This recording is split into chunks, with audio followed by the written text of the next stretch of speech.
తిరుపతిలో ఓ ఖరీదైన ఉంగరం దొంగతనం కేసులో ఏకంగా సీఐని నిందితుడిగా చేర్చిన అంశం ప్రస్తుతం హాట్ టాపిక్ గా మారింది. బంగారంతో చేసిన ఆ ఉంగరం బరువు ఏకంగా 36 గ్రాములు. సీఎం చంద్రబాబు నాయుడు, మంత్రి నారా లోకేష్ ఫోటోలతో ఆ ఉంగరాన్ని 36 గ్రాముల బంగారంతో తయారు చేయించారు. ఆ ఉంగరాన్ని టీడీపీ నాయకుడు జయరామరెడ్డి గత ఏడాది సెప్టెంబర్ నెలలో తిరుపతిలోని ఓ రెస్టారెంట్ లో పోగొట్టుకున్నారు. వెంటనే జయరామరెడ్డి పోలీసులకు ఫిర్యాదు కూడా చేశారు. రెస్టారెంట్ లోని ఓ కార్మికుడు దానిని తీసినట్లు సీసీటీవీ కెమెరాల ద్వారా నిందితుణ్ణి గుర్తించారు. సాక్ష్యాధారాలతో సహా తూర్పు పట్టణ పోలీస్ స్టేషన్ లో నిందితుణ్ణి బాధితుడు జయరామరెడ్డి అప్పగించారు. బాధితుణ్ణి విచారణ పేరుతో 3 రోజుల పాటు స్టేషన్ చుట్టూ తిప్పుకున్న సీఐ అతనిపై కేసు నమోదు చేయకుండా వదిలేశారు. కేసు నమోదు చేయకపోవడంపై ప్రశ్నిస్తే చంద్రబాబు లోకేష్ ఫోటోలు ఉన్నాయి కనుక పట్టించుకోలేదని, ఎవరు కేసు నమోదు చేస్తారంటూ సీఐ మహేశ్వర్ రెడ్డి నిర్లక్ష్యంగా వ్యవహరించారని బాధితుడు జయరామరెడ్డి తెలిపారు. దీంతో జిల్లా ఎస్పీ స్పందనలో ఫిర్యాదు చేసినా పోలీసులు స్పందించలేదని అన్నారు. కేసు నమోదు చేయకపోగా నిందితుడిని వదిలేయడంతో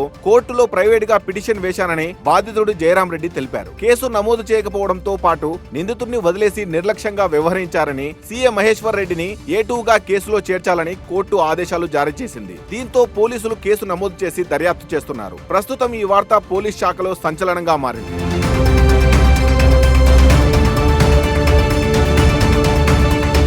ఇరవై 4/9/2023 తేదీన ఏర్బాబాస్ రోడ్లోని రోబో రెస్టారెంట్లో నా ఉంగరం ఒకటి మిస్ అయింది. ఆ ఉంగరం పైన చంద్రబాబు నాయుడు గారి ఫోటో, లోకేష్ గారి ఫోటో ఉంది. తర్వాత మరుసటి రోజు వెళ్ళి అక్కడ సీసీ ఫుటేజ్ చెక్ చేస్తే అక్కడ బుజ్జి అనే అతను వర్క్ చేస్తూ అతను చేతిలో వేసుకొని వెళ్ళడం జరిగింది. అది కనుక్కున్న తర్వాత రోబో యాజమాన్యంతో మాట్లాడితే వాళ్ళు అతను తీసుకొచ్చి అడిగారు, ఎక్కడ ఉంగరం తీసుకున్నావు అట్లా అంటే నాకు సంబంధం లేదు అట్లా ఇట్లా అన్నారు. తర్వాత సీసీ ఫుటేజ్ చూస్తేనే వాళ్ళు చూపించి అడిగితే నేను పారేసినాను, నాకు సంబంధం లేదు అన్నారు. వాళ్ళు తీసుకొచ్చి నాకు అప్పగించి మీరు తీసుకెళ్ళండి, స్టేషన్లో అప్పగించండి, వీడు ఎంత అడిగినా చెప్పడం లేదని చెప్పారు. అక్కడి నుంచి ఈస్ట్ పోలీస్ స్టేషన్కి తీసుకెళ్ళి అక్కడ అప్పచెప్పాము. సరే మేము అన్ని ఎంక్వైరీ చేసి తీసిస్తామని చెప్పారు. ఒక 2 days అతన్ని స్టేషన్లోనే ఉంచుకున్నారు. 2 రోజులు నేను తిరిగిన తర్వాత తీస్తామన్నారు. 3వ రోజు వెళ్తే అతన్ని వదిలేస్తున్నారు, స్టేషన్లో లేడు. అడిగితే అతను తెచ్చిస్తామన్నారు, అందుకని వదిలేసినామని చెప్పారు. కానీ ఆ తర్వాత చాలాసార్లు తిరిగాము. ఎస్ఐ శ్రీనివాసులు గారి దగ్గరికి వెళ్తే మేమేం చేయలేని పరిస్థితిలో ఉన్నాము, అతన్ని తీసుకొస్తామంటే వదిలేసామని చెప్పారు. కానీ కేవలము చంద్రబాబు నాయుడు, లోకేష్ గారి ఫోటో ఉందని అక్కడ ఉన్నటువంటి స్టేషన్ హౌస్ ఆఫీసర్ సిఐ గారు వదిలేశారని క్లియర్గా అర్థమైంది. తర్వాత ఎస్పీ గారి దగ్గర స్పందన దీంట్లో అప్లై చేశాము, ఈ విధంగా మిస్ అయింది అనేసి. అప్పటికి కూడా వాళ్ళు కేసు కట్టలేదు. తర్వాత కోర్టు ద్వారా ప్రైవేట్ కేసు వేయాలని నిర్ణయించుకున్న తర్వాత వీళ్ళు కేసు కట్టున్నారు.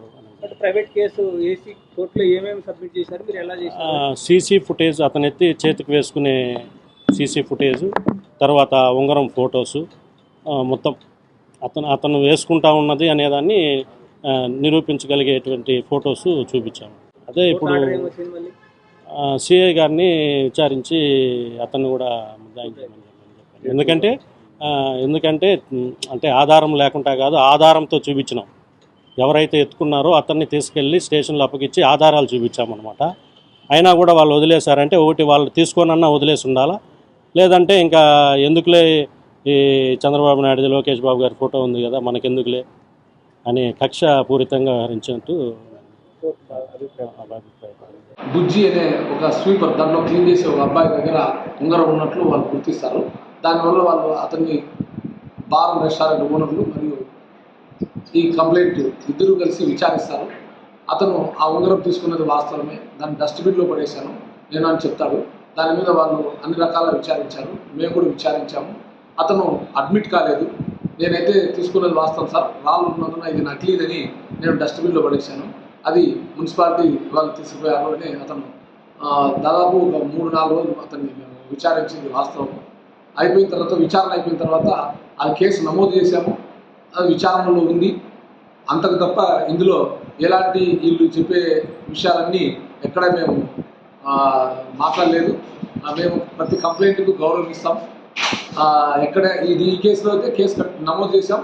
క్రైమ్ నెంబర్ 9/24 విచారణ జరుగుతుంది. దీంట్లో ఏమన్నా మూలాలు ఉన్నాయో అన్ని విచారించి దాని చట్టపరమైన చర్యలు తీసుకుంటాం.